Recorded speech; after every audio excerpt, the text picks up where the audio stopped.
So guys now we are back with the six chapter का नाम आप देख सकते हैं सेकेंडरी एक्टिविटी है क्लास 12 की ज्योग्राफी का जो ये बुक है हमारी आप देख सकते हो ह्यूमन ज्योग्राफी से रिलेटेड है द्वितीयक क्रियाएं बोलते हैं। इस चैप्टर से रिलेटेड हम लोगों ने वीडियो अपलोड की हुई है, मतलब कंप्लीट वीडियो जो है चैप्टर की वो भी आपको मिल जाएगी चैनल के ऊपर। इस वीडियो के अंदर हम इम्पॉर्टेंट एमसीक्यू क्वेश्चन की बात करेंगे जो पेपर के पॉइंट ऑफ व्यू से इम्पॉर्टेंट है। If you want to score 95 plus तो वीडियो को एंड तक ज़रूर देखिएगा। हमने पूरी कोशिश करी है कि जो जो इम्पोर्टेंट क्वेश्चन कवर हो सकते हैं इस चैप्टर से वो सारे हमने उठाए हैं। तो पहला क्वेश्चन हम बात करेंगे। क्वेश्चन यही है हमारा कि आपको बताना है कि प्राइवेट इंडस्ट्रीज़ जो होती है वो ज़्यादातर कौन सी कंट्रीज़ में पाई जाती है। तो ये इंपॉर्टेंट है क्योंकि द्वितीयक क्षेत्र जो होता है सेकेंडरी एक्टिविटी के अंदर कंपनियों का सबसे इंपॉर्टेंट रोल रहता है, इंडस्ट्रीज़ का बहुत तगड़ा रोल रहता है। तो यानी कि निजी उद्योग हमें कहाँ मिलते हैं तो वो हमें जानना है कौन से इलाकों में मिलते हैं। कंट्री स्पेसिफिक इन लोगों ने किसी कंट्री का नाम नहीं पूछा है, आपसे ये पूछ लिया है कि आप बताइए कि कैपिटलिस्ट है, कम्युनिस्ट है या मिक्स्ड इकोनॉमिक वाली कंट्रियों में या इनमें से कोई नहीं। तो सही मायने में प्राइवेट कंपनियां हमें ज़्यादातर कैपिटलिस्ट कंट्री में मिलती है।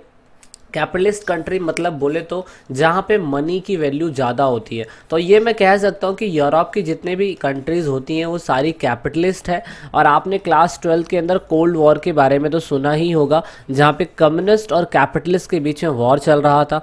तो जो कैपिटलिस्ट कंट्री थी, पूंजीवादी कंट्री थी, उन कंट्रियों के पास पैसा ज़्यादा होता था। सो दैट इज़ वाई ये कंट्रियाँ क्या करती है, निजी उद्योगों को बढ़ावा ज़्यादा देती है। सो दैट इज़ वाई इसका सही आंसर जो होगा वो ए होगा। ओके अब नेक्स्ट क्वेश्चन की बात करेंगे कि इनमें से कौन सा एक कारण है which type of industries produce raw material for other industries.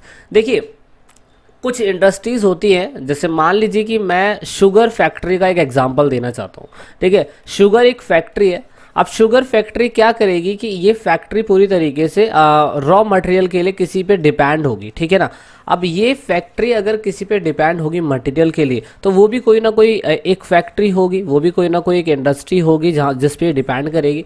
तो इसमें यही पूछा हुआ है कि which type of industry produce raw material जो कंट्रियाँ इंडस्ट्रीज होती है वो कौन सी इंडस्ट्रीज उन्हें बोलते हैं।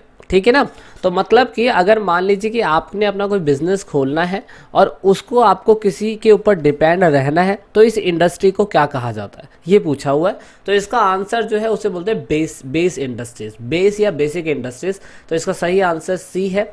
बेस इंडस्ट्री का मतलब ये रॉ मटेरियल देगा, जैसे कच्चा लोहा ये देगा इस इंडस्ट्रीज को, और आयरन इंडस्ट्री क्या करेगी, उसको उसमें कन्वर्ट कर देगी, आयरन में बना देगी। तो यानी कि ये होगी बेस इंडस्ट्री। बेस आप समझ ही गए होंगे क्योंकि जो कोयला प्रोड्यूस कराता है वो इंडस्ट्री दूसरी होती है, और फिर जो कोयले से आग बनाता है और फिर उससे क्या कहते हैं आयरन निकालता है आयरन ओर में से, तो वो इंडस्ट्री अलग होगी। तो इस हिसाब से बेसिक इंडस्ट्रीज और साथ में रॉ इंडस्ट्रीज दोनों में अंतर होता है। तो यहाँ पे इसका सही आंसर जो हम टिक करेंगे वो सी टिक करेंगे। नेक्स्ट क्वेश्चन है क्वेश्चन नंबर 3। इसमें से बताना है कि कौन सी स्टेटमेंट सही है। यानी कि ऑटोमेटिक व्हीकल इंडस्ट्री क्या वो एलए के अंदर है, यानी कि लॉस एंजलिस के अंदर है। शिप बिल्डिंग इंडस्ट्री क्या वो जर्मन के अंदर है, ठीक है, और है एयरक्राफ्ट मैन्युफैक्चरिंग क्या वो फ्लोरेंस के अंदर है। आयरन स्टील इंडस्ट्रीज क्या वो पेंटरबर्ग के अंदर है, ठीक है ना। तो ये चीज़ है, इसका सही आंसर है आयरन एंड स्टील इंडस्ट्री जो पेंटरबर्ग नहीं पीटरबर्ग है, ठीक है ना। पीटरबर्ग के अंदर ये जो स्टैब्लिश हो रखी है ये आयरन एंड स्टील जो उद्योग है यानी कि जो इंडस्ट्री है वो पीटरबर्ग के अंदर हमें देखने को मिलती है। दैट इज वाई इसका आंसर जो है वो डी है।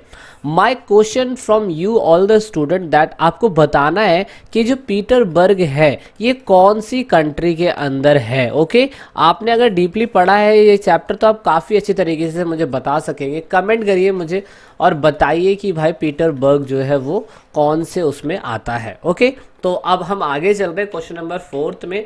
तो यहाँ पे बताना है कि जो विनिर्माण उद्योग है जिसे आप मैन्युफैक्चरिंग इंडस्ट्रीज बोलते हैं, असल में वो मैन्युफैक्चरिंग इंडस्ट्रीज कौन सी गतिविधियों में आता है। मैन्युफैक्चरिंग इंडस्ट्री यानी कि कोई चीज़ मैन्युफैक्चर कर देना, उसे बना देना। तो सिंपल सी बात है यार, वो तो सेकेंडरी में ही आएगा, है ना। ये चैप्टर ही हमारा सेकेंडरी बेस्ड है तो इसलिए सेकेंडरी ही आएगा। तो इसका सही आंसर बी है। मैन्युफैक्चरिंग कैसे, मान लीजिए कि आपने कॉटन उगाया और कॉटन कॉटन से आपने क्या करा, फैक्ट्री में लेके चले गए और कॉटन से आपने क्लोथ्स बना दिए। So this is called manufacturing. थोड़ी बहुत तकनीक का इस्तेमाल करा आपने और उसके बाद उसे क्लोथ्स में कन्वर्ट कर दिया। दैट इज वाई ऐसी इंडस्ट्रीज को हम सेकेंडरी इंडस्ट्री बोलते हैं, यानी कि सेकेंडरी द्वितीयक क्रियाएं होता है। तो सही आंसर आपको समझ में आ गया होगा। क्वेश्चन नंबर 5 की बात करेंगे, which of the following industries is agro based industry.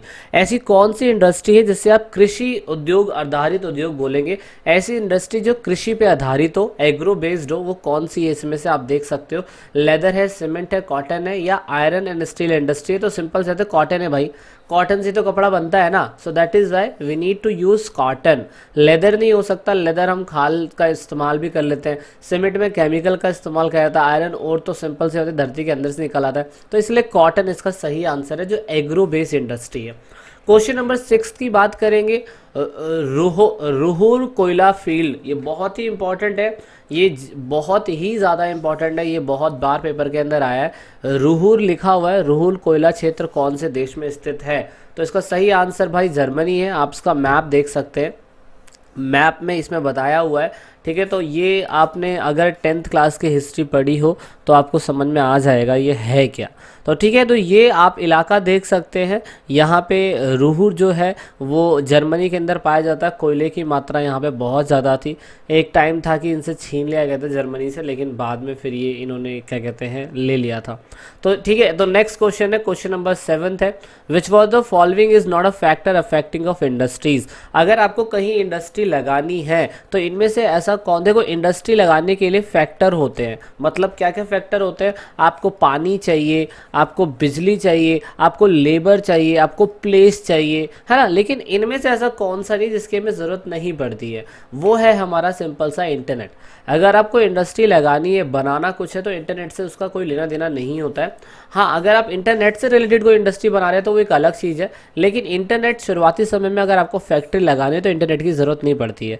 Factory के लिए आपको पानी चाहिए, बिजली चाहिए, लेबर चाहिए और आप काम करना स्टार्ट करवा सकते हो। उनका इंटरनेट से कोई लेना देना नहीं है, ठीक है ना। तो इसीलिए इसका आंसर ये है।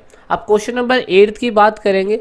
यहाँ पे लिखा which among of the following does not belong to India's major large scale industry. इनमें से ऐसी कौन सी है इंडस्ट्री जो लार्ज स्केल पे नहीं है, मतलब बहुत बड़े पैमाने पे ये उद्योग नहीं होते हैं। तो ये खादी और विलेज इंडस्ट्री है। खादी विलेज इंडस्ट्री इसलिए क्योंकि सिर्फ गाँव तक ही सीमित रहती है ये इंडस्ट्रीज, ये बड़े लेवल पे काम नहीं करती है। जियो की तरह, रतन टाटा की जो कंपनियां हैं, टाटा ग्रुप एंड इंडस्ट्रीज, ये बहुत बड़े लेवल पे काम करती हैं। तो that is why village level की इंडस्ट्री जो है बड़े मेजर स्केल वाले इंडस्ट्री नहीं मानी जाती।